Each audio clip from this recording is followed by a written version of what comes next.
Good morning students, कैसे हैं आप सब। आई होप आप सब बहुत अच्छे से अपना ध्यान रख रहे हैं। चलिए बच्चों, बात करते हैं आज की वर्कशीट के बारे में। आज की वर्कशीट है हमारी वर्कशीट नंबर 108 और आज डेट है 13 नवंबर। आज की हमारी जो वर्कशीट आई है वो आई है मैथमेटिक्स की। चलिए इसका टॉपिक पढ़ लेते हैं।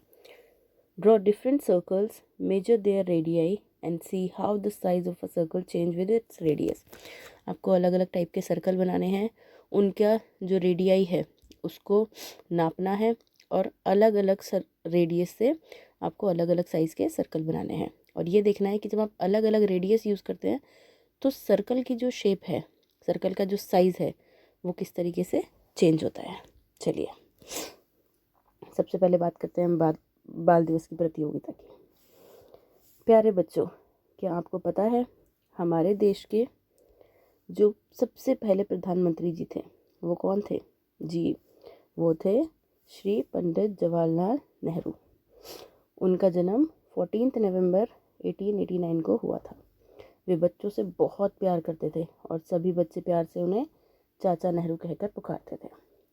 उनके जन्मदिन दिवस को बाल दिवस के रूप में भी मनाया जाता है। याद है आप सबको, आप स्कूल जाते थे, फैंसी ड्रेस कॉम्पिटिशन में पार्टिसिपेट करते थे, रंगोली कंपटीशन में पार्टिसिपेट करते थे, ड्राइंग कंपटीशन होता था। यस स्टूडेंट्स, ये हम सब बाल दिवस के दिन ही करते हैं और इस बार तो बाल दिवस और दिवाली एक ही दिन आ रहा है। चलिए, बाल दिवस अर्थात बच्चों का दिन। बाल दिवस कौन सा दिन होता है? बच्चों का दिन। इसे स्कूल में बच्चे बड़े उत्साह के साथ मनाते हैं। मनीष को याद है कि पिछले साल उनके स्कूल में बाल दिवस पर बहुत सारी प्रतियोगिताएं हुई थी, जिन प्रतियोगिताओं में उसने भी भाग लिया था। उसने आरती के साथ मिलकर सुंदर सी क्या बनाई थी? एक रंगोली। ये देखिए, ये रंगोली बनाई थी। उसकी रंगोली सभी को बहुत पसंद आई थी। आप भी उनकी रंगोली को देखिए। इस रंगोली में सबसे प्रमुख आकृति कौन सी है? आपको क्या लगता है कि ये जो रंगोली है इसमें सबसे ज़्यादा जो प्रमुख शेप है वो कौन सी है? यस, वो शेप है सर्कल, यानी कि जिसको हम क्या कहते हैं? वृत्त। आइए बात करते हैं प्रश्न नंबर 2 के बारे में। क्या आपने कभी ऐसा कोई खेल खेला है जब आपको ज़मीन पर गोला बनाने की ज़रूरत पड़ी हो? ऐसे कुछ खेलों के नाम सोचिए और लिखिए। ऐसे बहुत सारे खेल होते हैं जिनमें हम ज़मीन पर गोला बनाते हैं और फिर खेलते हैं। जैसे खो खो के लिए हम गोला बना देते हैं कि हमें उसी गोले के अंदर ही बैठना है। हम जब खेलते हैं कोकला की पाकी जी में तो भी हम क्या बना देते हैं? गोला, कि सब बच्चों को उस गोले के अंदर ही बैठना है। हम डम शराज खेलते हैं, गोले के अंदर एक रुमाल रख देते हैं। तब भी जब हम डॉग इन द बोन खेलते हैं तो भी हम एक गोला बनाते हैं और गोले के अंदर रुमाल रख देते हैं और उस रुमाल को जो ले जाता है वो जीत जाता है। इसी तरह और भी बहुत सारे गेम्स हैं। चलिए आगे रीड करते हैं। सभी को मनीष का रंगोली के लिए घेरा यानी कि सर्कल बनाने का तरीका अनोखा लगा। अब देखते हैं वो तरीका अनोखा क्यों था। उसने घेरा बनाने के लिए एक धागे और चौक का प्रयोग किया।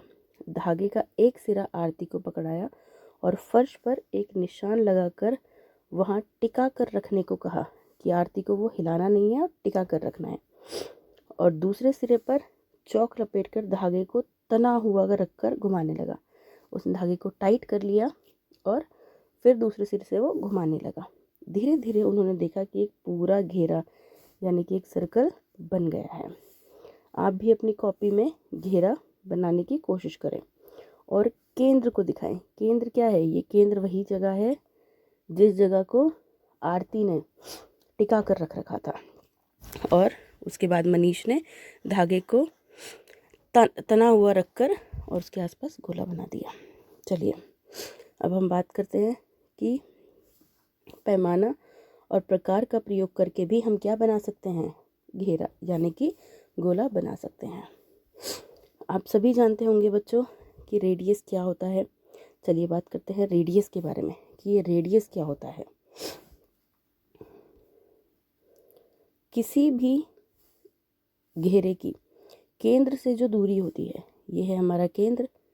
इस केंद्र से इसकी इन हिस्सों की जो दूरी है, ये देखिए, इसे सर्कल की सरकमफ्रेंस भी कहा जाता है, कि जो दूरी होती है उसको ही रेडियस कहा जाता है। ठीक है बच्चों, चलिए अभिभावकों के लिए सुझाव है कि बच्चों से बस, ट्रक और गाड़ियों में विभिन्न आकारों के साइज़ के पहियों के बारे में बच्चों से बात करें कि इन सब यातायात के साधनों में किस किस तरह के पहियों का प्रयोग होता है और किस किस तरह के पहियों का क्या अलग अलग साइज़ होता है। और यहाँ पर आप बच्चों से अलग अलग रेडियस लेके अलग अलग सर्कल भी बनवाएंगे और फिर आप देखेंगे उनके साइज़ में कितना फ़र्क आया है। कोविड-19 के संदर्भ में जो उचित व्यवहार है वो ये है कि कोविड-19 के विरुद्ध लड़ाई में सुरक्षित रहने के लिए हमेशा क्या पहन के रखना है? मास्क। क्या पहन के रखना है? मास्क, जिससे आप और सामने वाला दोनों ही सुरक्षित रह सकें। थैंक यू स्टूडेंट्स, अपना ध्यान रखिए और दिवाली सेलिब्रेट करिए। हैप्पी दिवाली। Thank you.